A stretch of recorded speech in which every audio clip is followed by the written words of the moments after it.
কেমন আছেন সবাই? মেঘলা লাইফস্টাইলে আপনাদের স্বাগতম। আজকে আমি রান্না করব লাউ দিয়ে মুরগির মাংস এবং কাঁচকলা ভর্তা।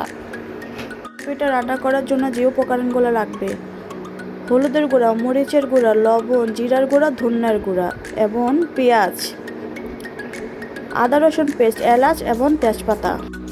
এখন আমি ভালোভাবে লাউটা কেটে নিব।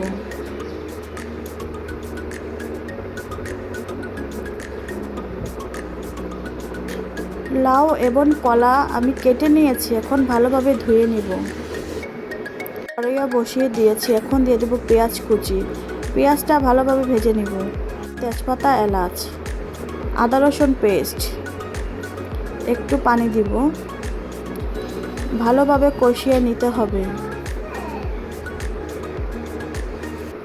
ভালোভাবে ভেজে নিতে হবে। দিয়ে দেব মশলাগুলো। মশলা দিয়ে ভালোভাবে ভেজে নিতে হবে।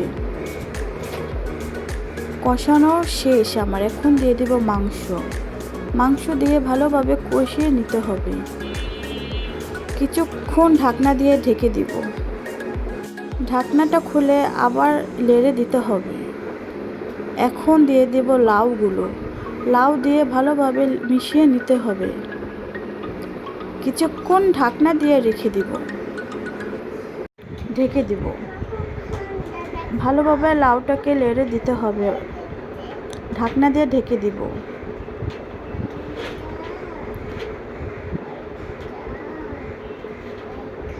ঢাকনাটা খুলে আবার ভালোভাবে নেড়ে নিতে হবে।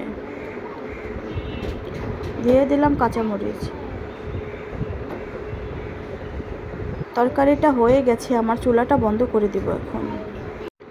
আর রান্না করব ধুন্দুল দিয়ে, আলু দিয়ে, রুই মাছ দিয়ে। মাছগুলো ভালোভাবে ভেজে নিব।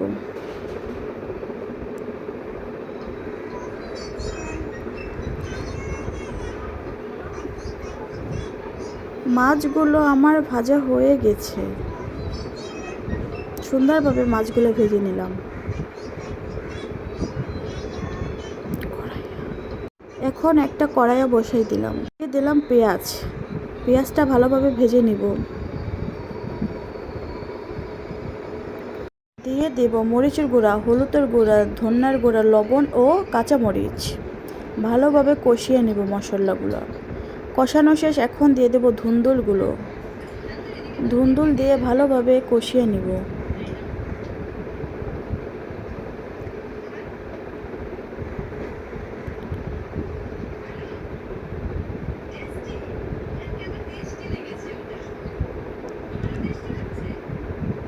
দিয়ে দেব মাছ।